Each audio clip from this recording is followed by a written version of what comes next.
Hydrogen iodide (HI) is allowed to decompose in a 5 decimeter cube closed container at a temperature of 425 degrees Celsius according to the following balanced equation. Do I continue? Yes, please say until 6.2. After you read the question on 6.2, then Okay. yes. When the mixture reaches equilibrium at 425 degrees Celsius, it is found that 0.02 mole of H2 is presented in the container. The equilibrium constant for the reaction at 425 degrees Celsius is 0.016. 6.1 Define the term closed system. 6.2 Calculate the initial number of moles of HI in the container. Thank you so much, Hassan. Yes, so in yesterday's lesson, we began looking at the equilibrium constant, how to calculate it, but we only moved forward. In other words, we were only calculating the equilibrium constant value. We did 4 different questions in which we did that. But in today's lesson, we are still going to do 4 questions as well, but now we are moving backwards. In other words, the equilibrium constant is given to us, and now maybe they are asking us to find the initial number of moles, as we see in this case. But in other cases, they can say the initial mass, or they can say the mass at equilibrium of whatever substance in this chemical reaction. So let's begin. So here they say hydrogen iodide is allowed to decompose. That is a key word. What's the meaning of decompose? It means you take a compound and you break it down into its constituent components. In other words, the parts that make it up. But why is it important? That word is telling you that initially we didn't have hydrogen gas as well as iodine gas, unless they explicitly tell you that initially we had this number of moles of hydrogen and this number of moles of iodine. But if they don't mention anything about those two initially, then you have to safely assume that they are zeros because of the word decompose. Okay. Hydrogen iodide is allowed to decompose in a 5 cubic decimeter closed container at a temperature of 425 degrees Celsius. According to this balanced equation, we have 2 moles of hydrogen iodide, which will produce hydrogen gas as well as iodine gas. And of course, this is a reversible reaction, right? All the substances are in the gaseous state, which is fine. When the mixture reaches equilibrium at 425 degrees Celsius, it is found that 0.02 moles of hydrogen gas is present in the container. Okay? The equilibrium constant for this reaction at that temperature is 0.016. Then now we need to find the initial number of moles of hydrogen iodide in this container. And this is for 8 marks. That's fine. We are looking for the initial moles. That's very important. But here we are given the moles at equilibrium as well as the equilibrium constant moving backwards. So the first thing we're going to do here is to set up the table for our equilibrium constant, where here we are just going to state the mole ratio, but it's always nice when you write it in full, but since I'll just decrease the font size. Right, much better. The mole ratio, and then tell us how much did we have initially for each of these reactants. But I think this one is fine. And then tell us what was the change in the number of moles. And we also want to know how much of each substance do we have at equilibrium? Of course, in terms of the number of moles. So that's at equilibrium. And lastly, you can calculate the equilibrium concentration of, well, each substance there. Well, the concentration is quite long, so I'll have to decrease the font size. Nevertheless, that's how the table is supposed to look like. So in each column here, I'm just going to write the reactants as well as the products. Well, in this case, we are simply going to have hydrogen iodide here. Then here we are going to have hydrogen gas as well as iodine gas. And we can just forget about the last column. It will be useful when we look at another case that has 4 things there, 4 substances. That's fine. According to the balanced chemical reaction, we have 2 moles of hydrogen iodide, 1 mole of hydrogen gas, 1 mole of iodine gas. Those are the balancing figures. All right. Now, the question is asking us for the initial number of moles of the hydrogen iodide in the container. We don't know what they are, so for the time being, we'll let the initial number of moles to be X, all right? According to the word decompose, we didn't have anything for the products at the beginning of the reaction. Well then, we are going to skip this block of the change, that row for now, and go to equilibrium. Now, in the statement, they said to us, at equilibrium, it is found that 0.02 moles of hydrogen gas was formed, okay, or is present in the container. That's fine. Now, this is our key. We are going to use these moles at equilibrium in order to find the change for hydrogen gas. And one thing we know about this change is the fact that the change is going to be positive for the products and it's going to be negative for the reactants. You don't necessarily have to include those signs. No, you don't. But yes, that's what we know because the products are increasing and the reactants are decreasing. So in this case, what is the change? Easy. Initially, we had 0, but now we have 0.02, which means that there was an increase of 0.02 moles. Then we know that we use this change in order to find all other changes for each reactant. That's what we know. So then the question is, how do we get the changes for everything else? Easy. We look at the mole ratio. Between hydrogen gas and iodine gas, the mole ratio is 1:1, which means that 0.02 moles of iodine gas will be present at equilibrium, and of course, will have increased by 0.02. So that's one thing we know. But what about for hydrogen iodide?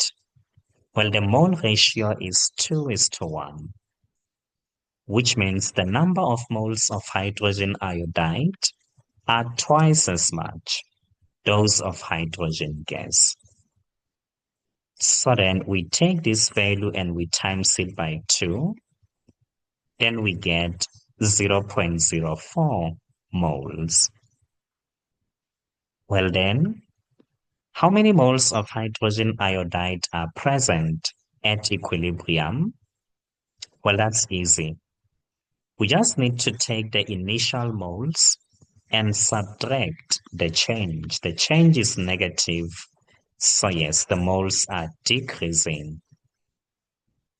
So this means the number of moles at equilibrium will be in fact, X minus 0.04 moles. Knowing this, then it's time for us to find the concentration. And how do we get the concentration anyway? Well, that's easy. We actually need to know what is the volume of the container. And in this case, the volume was given to us. How much did they say it is once again? They said it's 5 cubic decimeters. It's already given in a correct unit. That's awesome. So ours is just to divide the moles at equilibrium with the volume of the container so that we can find the equilibrium concentration. So that's what we are going to say. Well, that's fine. Let's go ahead and do that. So when you go ahead and say 0.02 divided by 5, you are simply going to get 0.00 and then you say 4.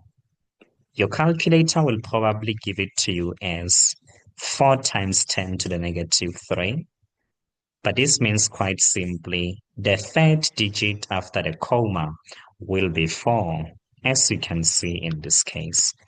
Nevertheless, this one, the concentration will still be the same as well. But for this one, you can write the concentration as X minus 0.04 divided by 5. You can do that. Or you can actually simplify this. How would you simplify this? Easy. You separate the fractions because you know that if the denominator is just 1, it's just one term, then both of them, they have a right of claiming this denominator.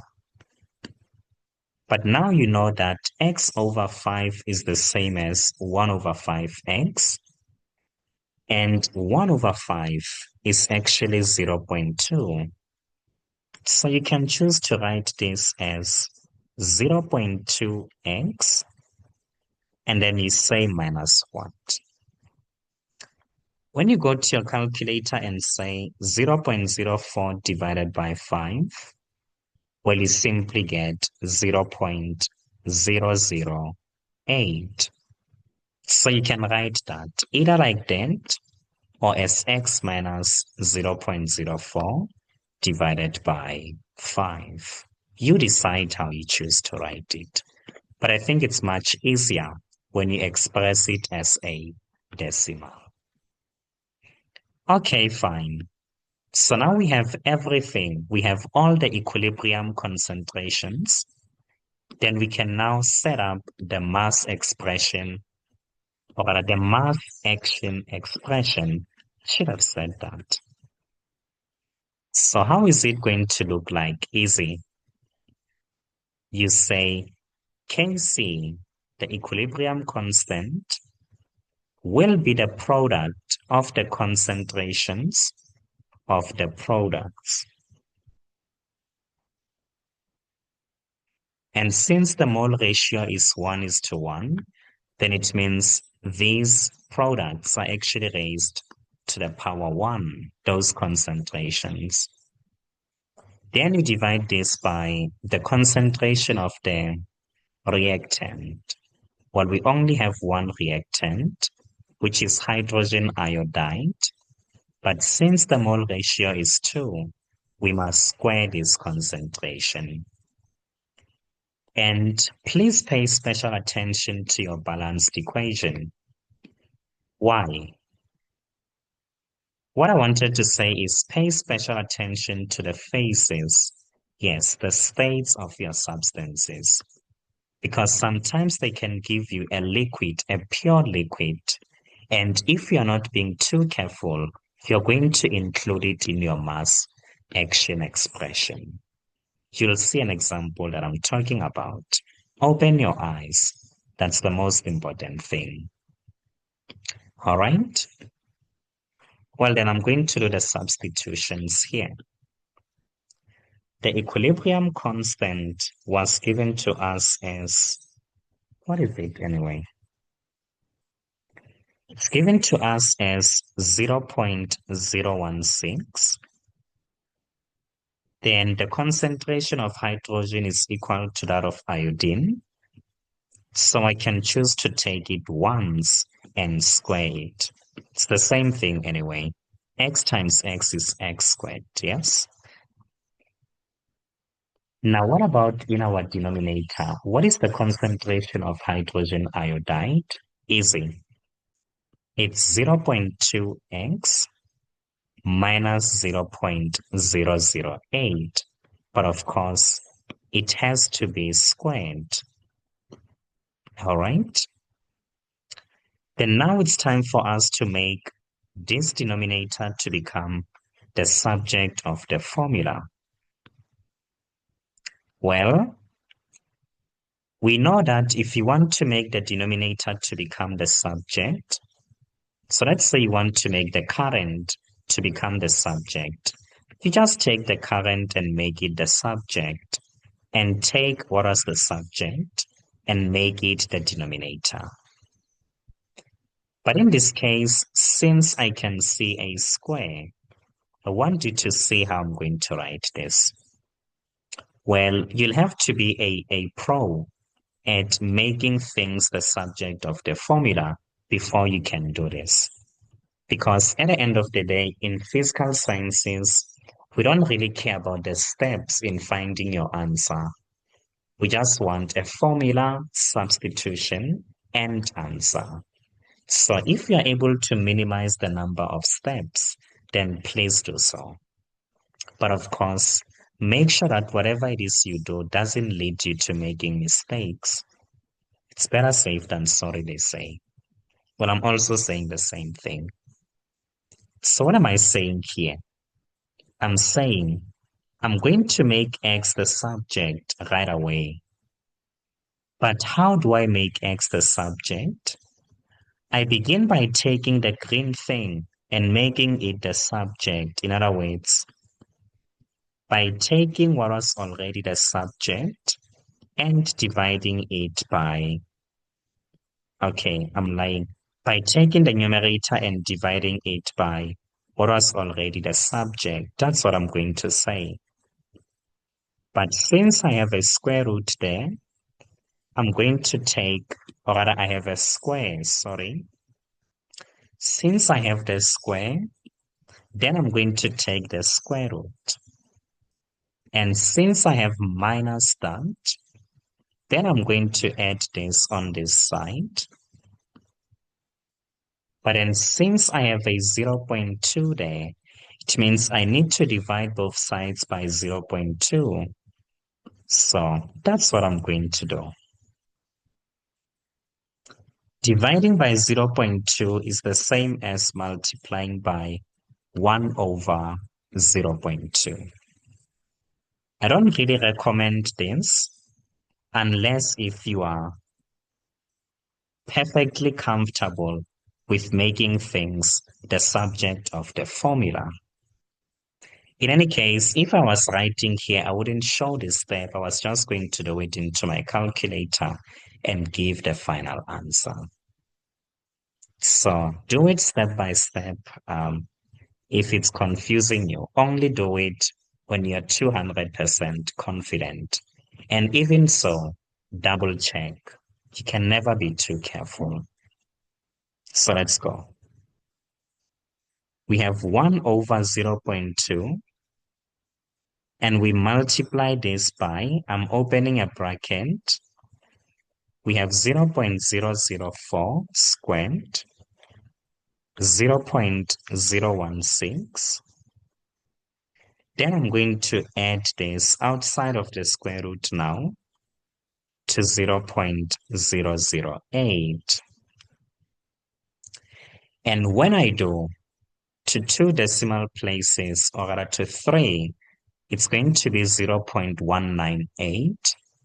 But of course, if you take it to 2 decimal places, the 9 will become a 10 and will affect the 2. So it means X is just going to be 0.2 moles. That's the value of X. But the question didn't say calculate the value of X. No, you are not given X anyway. So it makes perfect sense for you to conclude and say, therefore, the number of moles of hydrogen iodide initially is 0.2 moles. Yes, that's what you should be saying. And when you did that, you will be fine. Yes, we are moving backwards. Anything you can do moving forward, you must be able to do it backwards. Look. So for this one, please read the statement up until the end of the reaction, and then also read 6.4. So yeah, we only want 6.4 actually, but I think we need a statement as well. Over to you, sir. Potassium dichromite is formed when nitric acid is slowly added to potassium chromite solution. The chromite ions, CrO, yeah, I can't read that one, in the solution reaches equilibrium with the dichromite ions according to the following balanced ionic equations. Yeah. Okay, I think we can go to 6.4 now. 11 moles of, I don't know how to read that one, and the X moles of HAQ are initially added together to make a 0.5 decimeter cubic solution and allowed to react. When the reaction reaches equilibrium, the solution contains 9 moles decimeter cubic. Calculate the initial mole of H placed in the container if the equilibrium constant is 0.09. Yes, thank you so much, sir. So let's say they say potassium dichromate is formed when nitric acid is slowly added to potassium chromate solution. The chromate ions, CrO4 2 minus, the chromate ions in the solution, they reach equilibrium with the dichromate ions according to this balanced ionic equation. All right. So we have 2 moles of the chromate ions reacting with 2 moles of hydrogen ions in order to produce 1 mole of dichromate ions and 1 mole of water. And I want you to realize that the first 3 substances, the 2 reactants and the first product, are all in aqueous solution, but water is a pure liquid. So once you see a liquid, you understand that, I'm not going to include this when I'm calculating my equilibrium constant. But if you don't realize that water was a liquid, I'm afraid you're going to make a mistake and find yourself including water. So since water is a pure liquid in this case, we don't even need to include it in the table when doing our calculations. No, we don't. Doesn't play any role anyway. So these questions, we are not really interested in them today. But of course, the time will come when we'll be looking at the theory. We just want the calculations for the time being.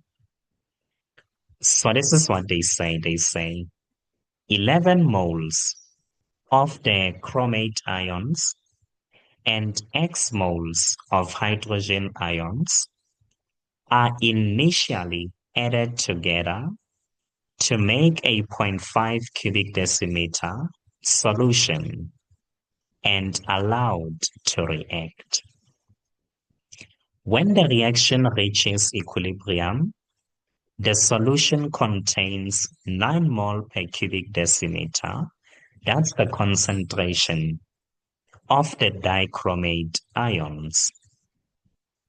Then they say, please find the initial moles of the hydrogen ions placed in the container if the equilibrium constant is 0.09. Well, that's what they say to us.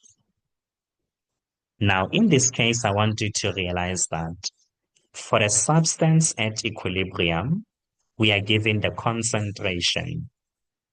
We are not given the number of moles as in the previous question. That's the first thing I want you to see. Now, what is the second thing I want you to see? This question is still exactly the same as the previous one, but the difference is here we are dealing with ions. And I chose it because I know that we don't really like working with ions. In fact, they scare us when we see ions. So, yeah, no, there's nothing to them. It's just the same as the compounds. So yeah, what they chose to do was they chose to take away the potassium ions as well as the nitrate ions. That's what they chose to do. Because the hydrogen ions, they come from nitric acid, which is hydrogen nitrate. And the chromate ions, they come from potassium chromate as well as potassium dichromate. So that's just what they chose to do. Okay, now we can go ahead and do the thing. Now, once again, initially we had 0 moles of the product, the dichromate ions. They were not there initially. Another thing, this volume which is given to us, it is not the volume of a container, but rather the volume of the solution. And you know what is a solution? A solution is just a solid plus the solvent. But yes, you will be using 0.5 in your calculations.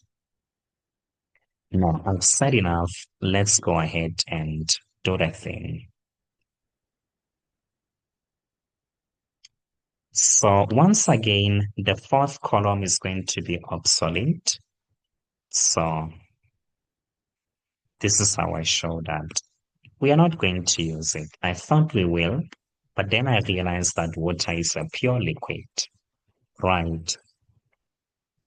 Now let's list our substances. We have the chromate ions here, the protons, the dichromate ions, Cr2O7, 2 minus. Good.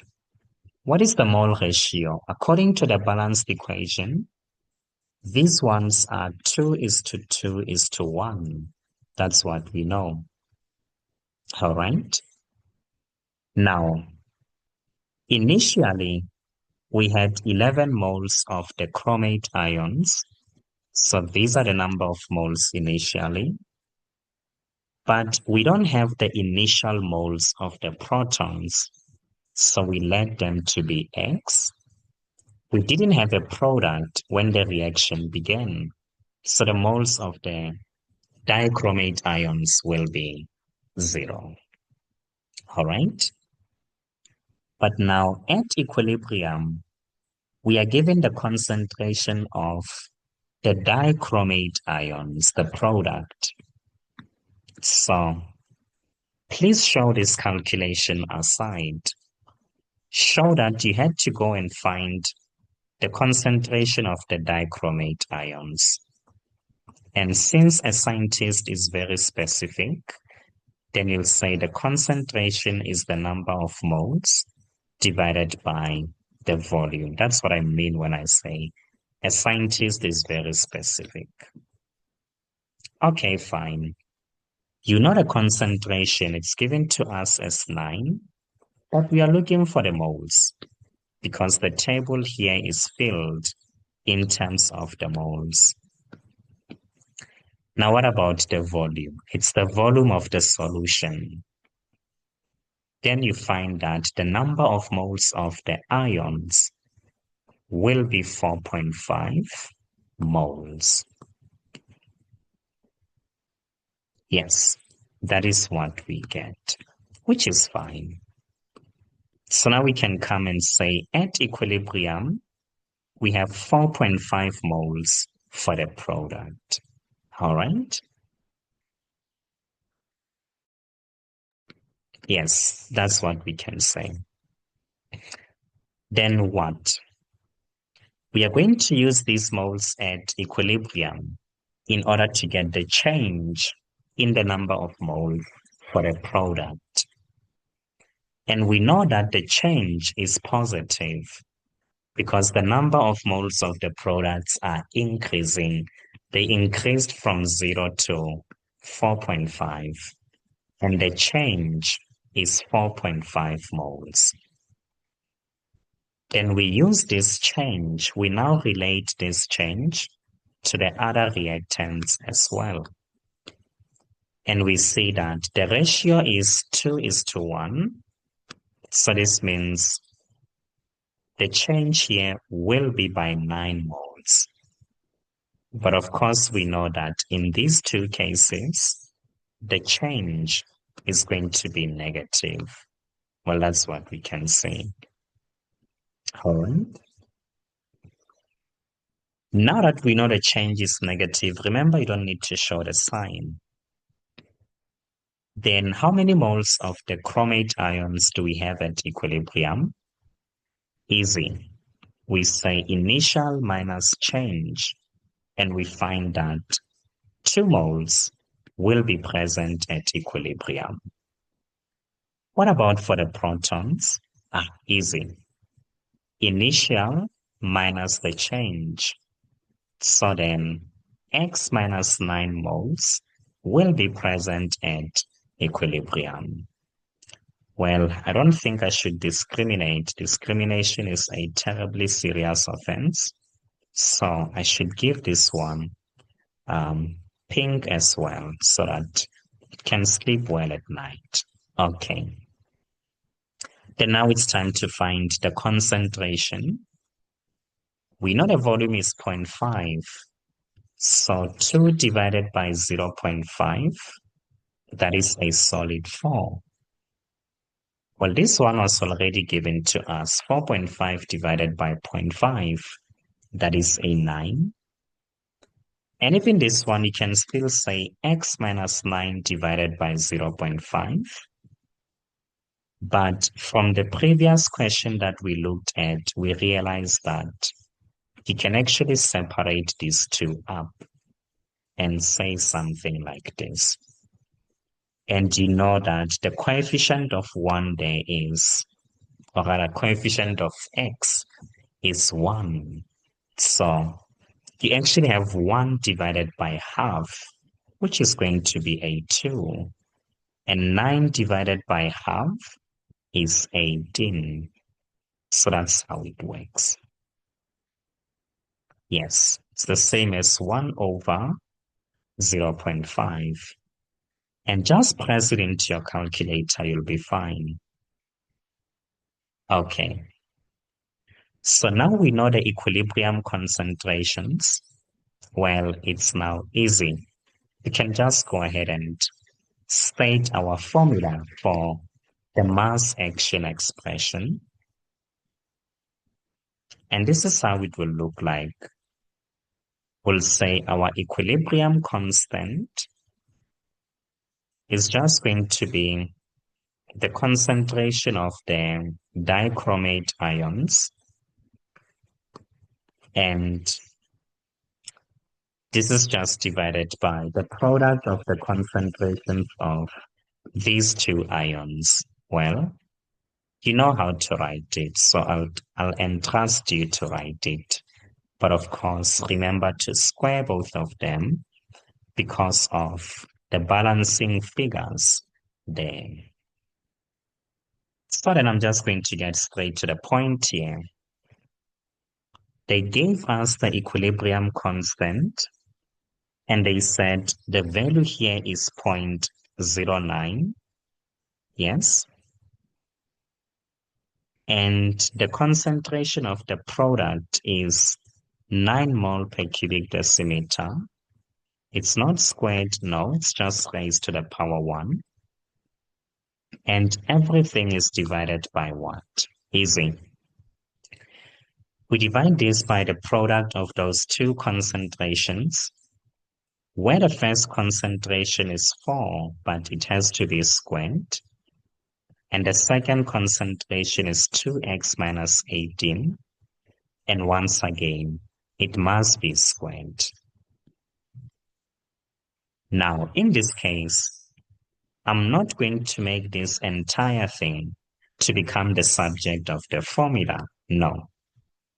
I'm just going to take this one here. So in essence, I'll be having 2x minus 18, which is all squared. And this is equal to 9. And 9 is divided by 0.09 times 4 squared, which is 16. Then I'm going to take the square root on both sides. And then I take 18 to the other side. And then I divide by 2. That's what I'm going to do. But since this is physical sciences and I don't need to show all my workings, I can just go to my nice calculator and say, dividing by 2 is the same as multiplying by half. Then I have the square root. It's the square root of 9 in the numerator. But in the denominator, I have 0.09 times 16. Then I'm going to add everything to 18.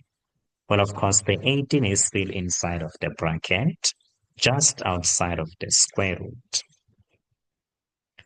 And when you do the thing and press everything into your calculator, you find that X is simply going to be 10.25 moles. Right. But of course, the question didn't ask for X, no? So it's still necessary for you to conclude and say, therefore, the number of moles of the proton, which were initial, will simply be 10.25 moles. And if you said this, the marker is going to be so happy and award you all your marks. Okay.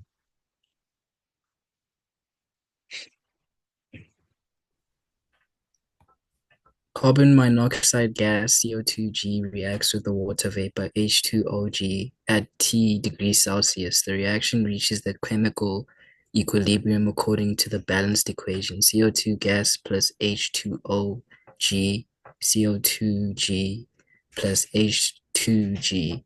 Initially 0.6 moles of CO2G, 0.6 moles of H2OG, 0.1 moles of carbon dioxide gas, CO2G, and 0.1 moles of hydrogen gas, H2G, were mixed and sealed in a 2 decimeter cube flux.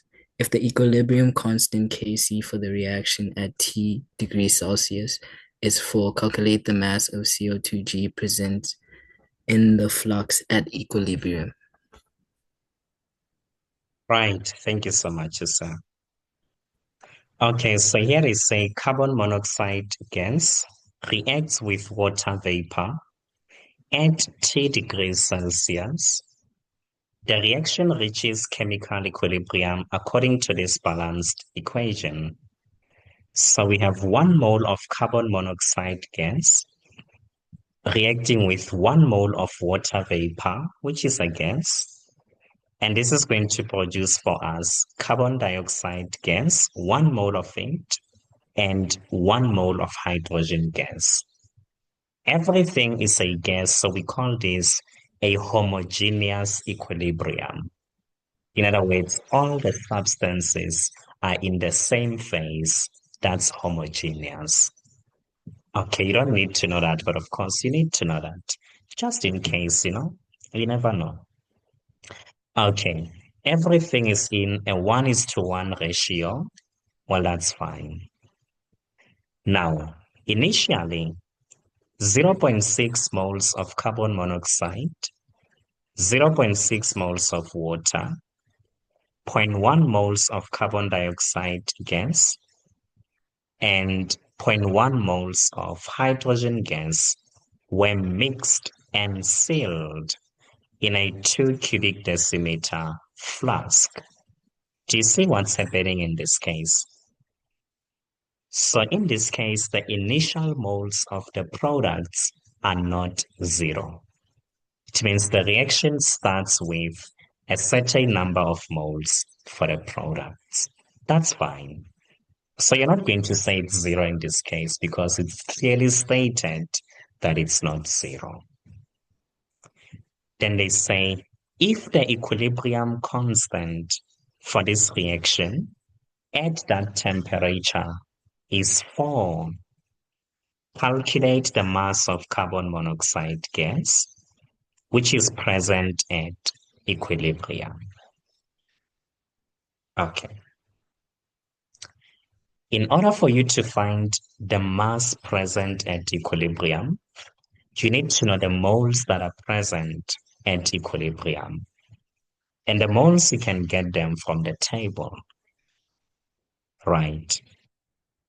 I wanted to say something, just that I forgot what is it, But I'll remember it if it is important. Okay, this is what I wanted to say. Good, good.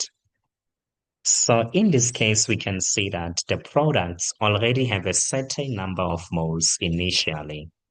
So the big question is, which reaction is favored in this case? Is the forward reaction favored or is the reverse reaction favored? Well, in order for you to answer that, you're going to look at your equilibrium constant. It's 4 and it's greater than 1. And remember we said yesterday, when it's greater than 1, it means that there's a higher concentration of the products than the reactants. At equilibrium, of course. So this means the forward reaction is being favored. It means the reactants are decreasing in moles and concentration, and the products are increasing in moles and concentration.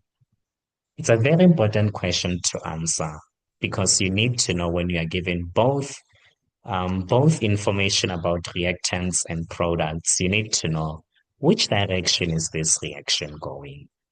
So yes. Now, knowing what we know, then we can now go to this table and fill it up and do the thing. Well, doing the thing is now an easy part, now that we understand what we understand. So what I'm actually happy about is, for once in the lesson, we are not going to get rid of the 4th column. It's actually going to be useful.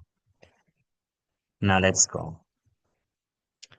We know that there is 1 mole of carbon monoxide, 1 mole of water, 1 mole of carbon dioxide, and 1 mole of hydrogen gas. And if it seems too good to be true, well, always balance it. Always check if it is balanced. But in the instruction, they said it's balanced. So the examiner wouldn't really lie to you. You can trust him. Okay, fine. Let's go. The mole ratio is 1:1 for all the substances. Initially, we had 0.6 moles for each of these. Yes, that's what we had. But now we also had 0.1 moles for the products. That's super important. But we know that equilibrium lies far to the right. Well, a nice way to represent this would be this, to show that the net equilibrium is to the right. Nevertheless, well, of course, the official sign for that is this one. It's to show that equilibrium lies far to the right. It's a high concentration of the products compared to the reactants. Okay, I've said that already. That's fine. I want you to realize in this case, for once in the lesson, they didn't tell us what is the equilibrium moles of any of the substances. We are not given anything at equilibrium in this case. All right? No, we are not. So then what is it we're going to say? Easy. For the reactants, the change is negative, but for the products, the change is positive. Then how many moles of carbon monoxide do we have at equilibrium? We have initial minus the change. That's what we have. But for the products, we have initial plus the change. So that's what we are saying. Yes, nothing was mentioned at equilibrium here. So you don't have it, you don't assume anything. Knowing what we know then, they told us that the volume is 2 cubic decimeters. So when you say 0.6 divided by 2, well, you just get 0.3. Remember what I'm doing. I'm taking the number of moles at equilibrium and I'm dividing them by the volume of the container. Yes, the volume is given to us as 2 cubic decimeters. So I'm just going to do the thing. Then when I separate them once again, I say 0.6 divided by 2 is 0.3. And 1 divided by 2 is 0.5. That's what I'm having. So even here, it will still be 0.6 minus 0.5x. But when I say 0.1 divided by 2, I get 0.05. Yes. And then here I get 0.5x. And of course, the same will be true even here. I'm just going to get this. So that's what happens when you are given everything initially, but you don't have anything at equilibrium. That's what you say. Even if initially you had nothing for the products, you are still going to do exactly the same thing. That's the method you follow when you're not given anything at equilibrium. Very important. So that's how it would look like if your initial products were 0.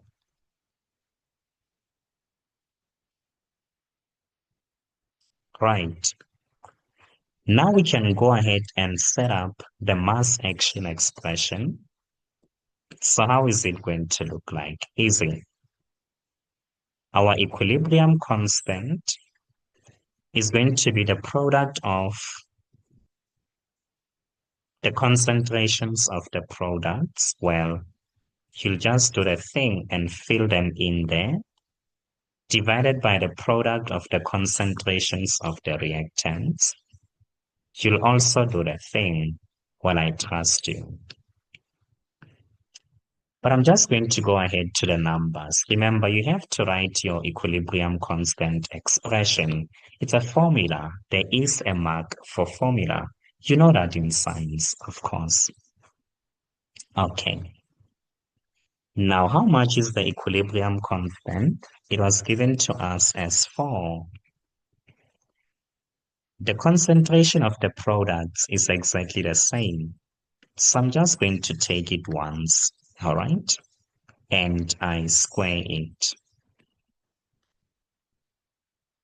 And the same thing happens even in the denominator. It's exactly the same. Well, I should have said 0.3 there. Sorry about that.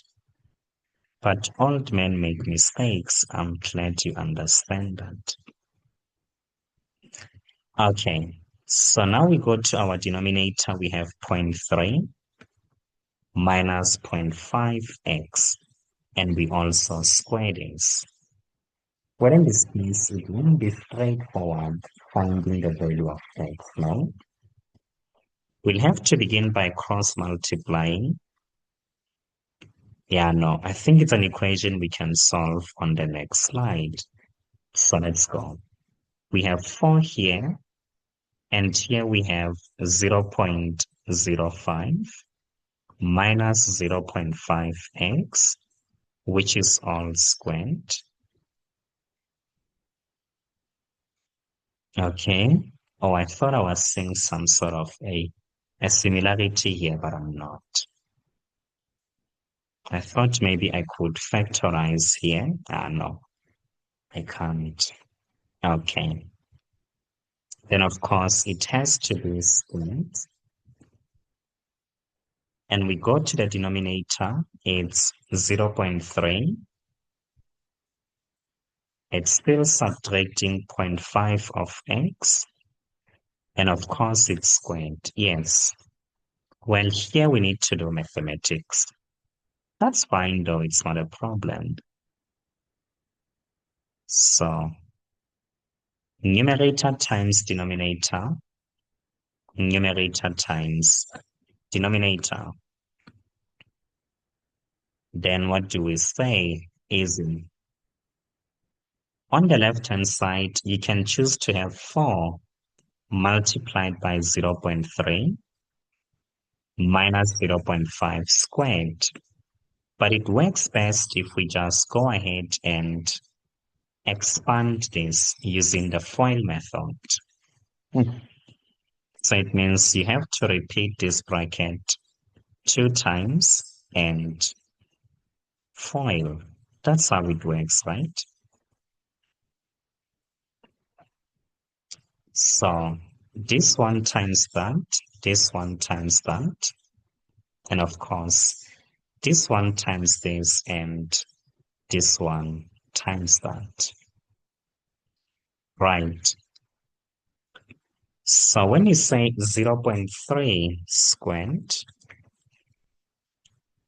well, you're actually going to get 0.09. And when you say 0.3 times 0.5, you get 0.15. Then if you add this to another 0.15, you get 0.3. But you have x here. Do you see where it comes from? This one times that, it's 0.15, negative 0.15x. This one times that, negative 0.15 once again. And adding the like terms, 15 plus 15 is 30. So that's what we get. That is where it comes from.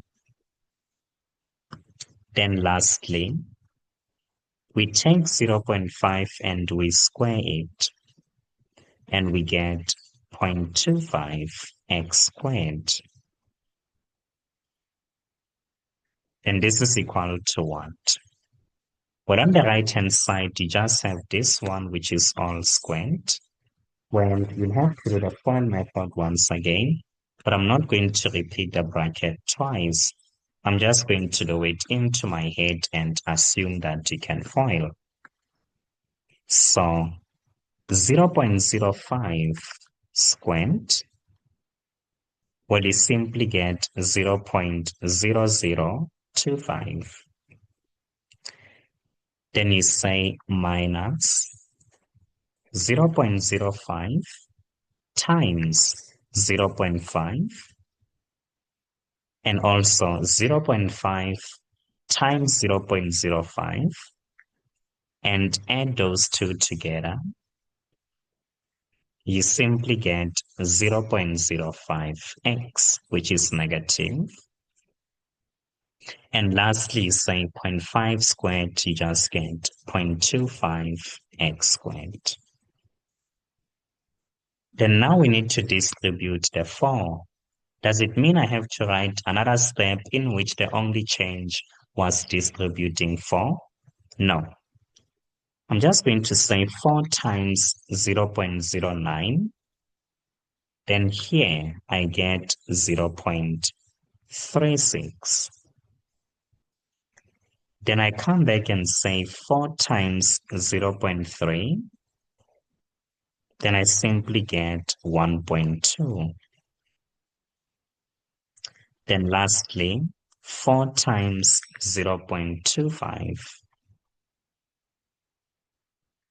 Well, I simply get an innocent 1. So this is what I'm now going to have.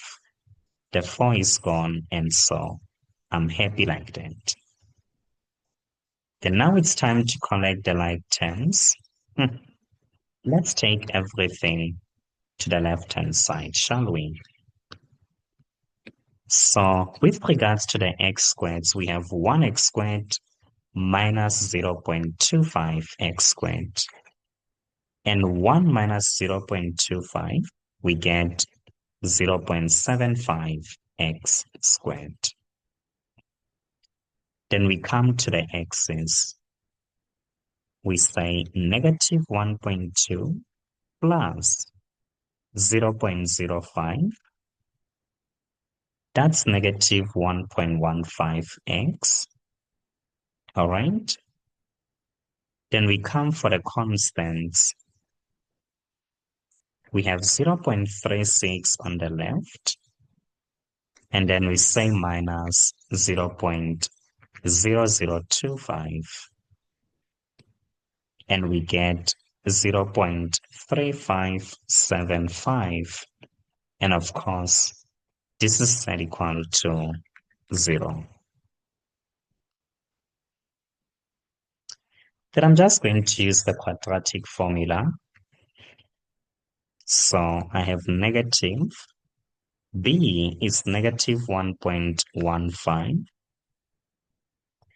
Then I say plus the square root of negative 1.15, which is squared, minus 4. A is 0.75.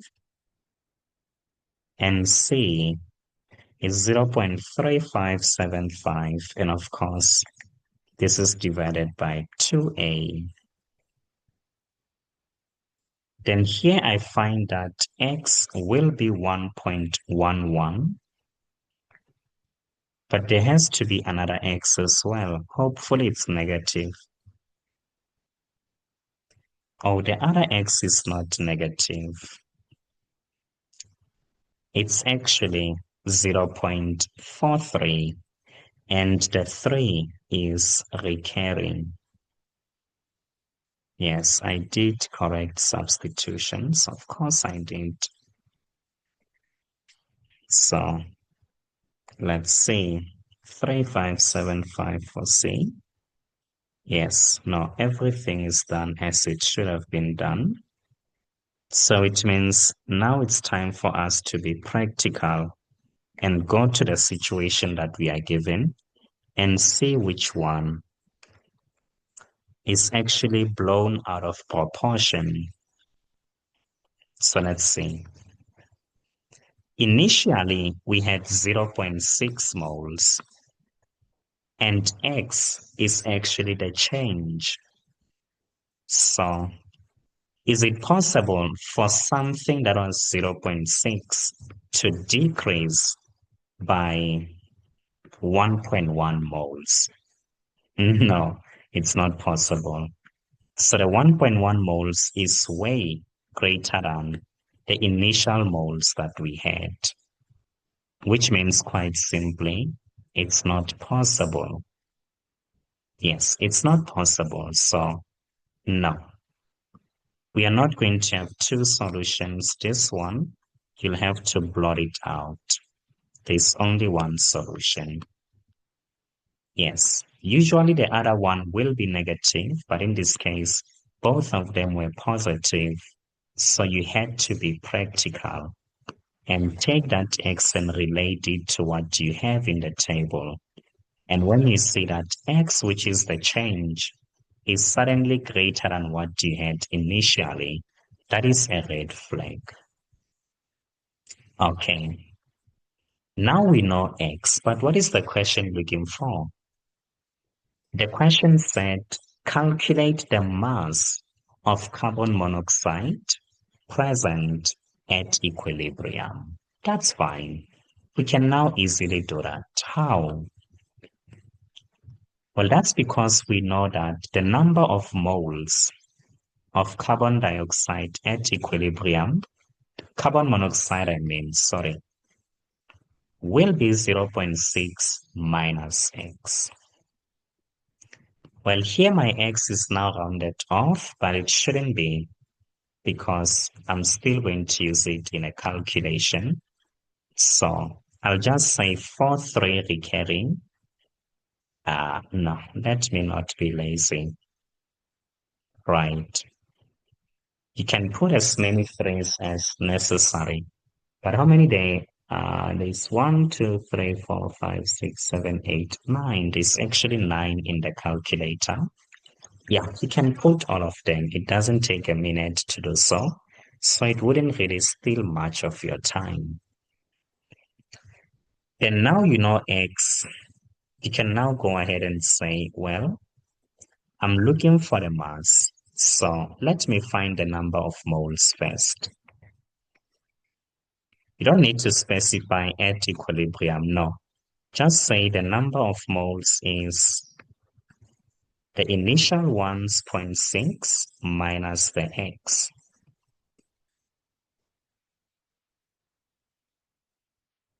Well, yes. So when I say 0.6 minus this entire thing, I get 0.16666 and the last one is 7. That's fine. So now I know the number of moles, but then I know that the number of moles equals mass divided by the molar mass. All right. So then my moles will simply be 0.16. So many sixes. And the last one is 7. How many sixes are there? 1, 2, 3, 4, 5, 6, 7, 8. 8 sixes, and the last one is 7. How many did I do? 1, 2, 3, 4, 5, 6, 7, 8. Okay. Yes, it's actually 8. So it's all good. Then you say the mass is in the numerator. And in the denominator, we have the molar mass. What's the molar mass of carbon monoxide? Well, carbon is 12, oxygen is 16. So adding those up, you just get 28, hopefully. Right. Then now you can do that thing and cross multiply. So when you say this one times 28, you get 4.67 grams.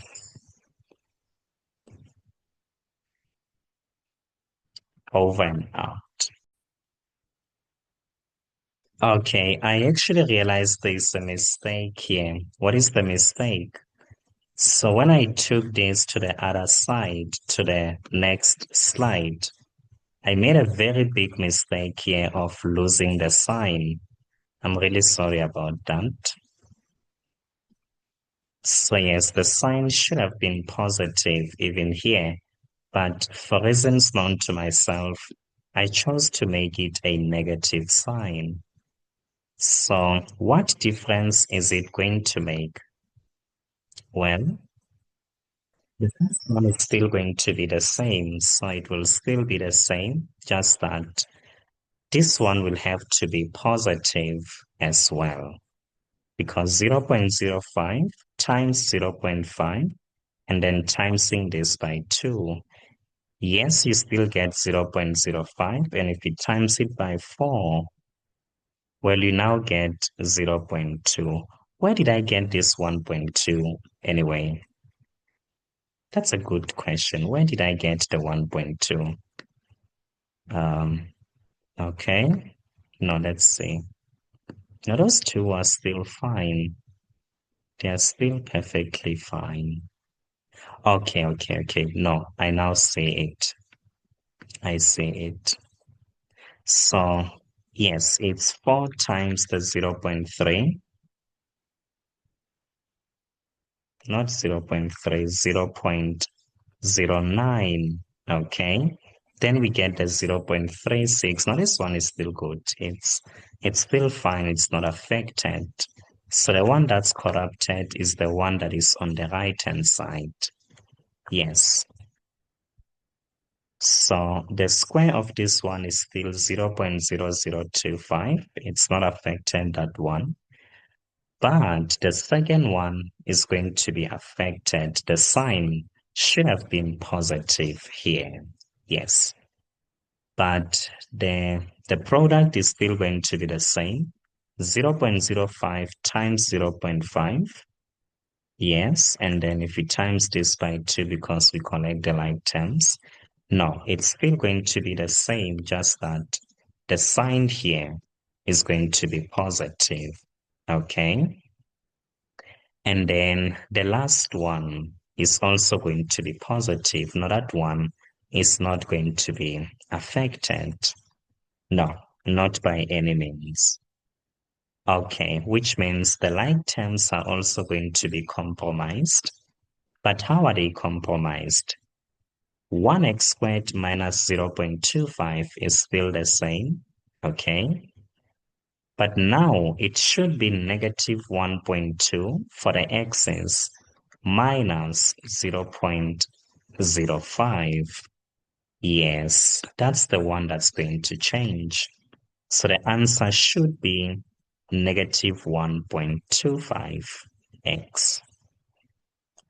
Then what about for the constants? Now the constants are not compromised. It's still 0.36 minus 0.0025. No, it's not affected in any way. Okay, fine. Let's now go to the quadratic formula and do the thing. So we have negative into negative 1.25. Then we say plus negative 1.25 squared minus 4 into A. A is still 0.75, but C is 0.3575. And then we divide this by 2A, which is 0.75.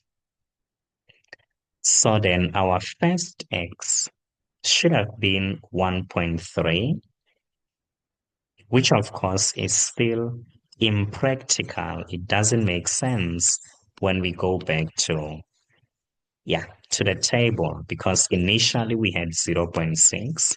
How is it possible for the change to be 1.3? Then when we now use a minus, instead of getting this, we actually get 0.3666, so many sixes. How many of them? 1, 2, 3, 4, 5, 6, 7, 8. 1, 2, 3, 4, 5, 6, 7, 8. Then the last one is a 7. And when we now go back here and we do that thing, we say 0.6 minus this answer here. Yes. Then what is it we get? Well, if we say 0.6 minus the 0.3 ... we actually get the number of moles as 0.23, well, 333, as many threes as necessary. 1, 2, 3, 4, 5, 6, 7, 8, 9. 9 threes. 1, 2, 3, 4, 5, 6, 7, 8. I'm missing the last one. Right. Then when you now go on and you take this answer and you multiply it by 28, then you just get 6.5333. But of course, to two decimal places, it should be an innocent 6.53 grams. Yes, I'm really sorry for that mistake. I know that it's a very serious mistake. So please find it in your precious heart to forgive me. Yes, and this should be the formal end of this lesson. Thank you so much for participating.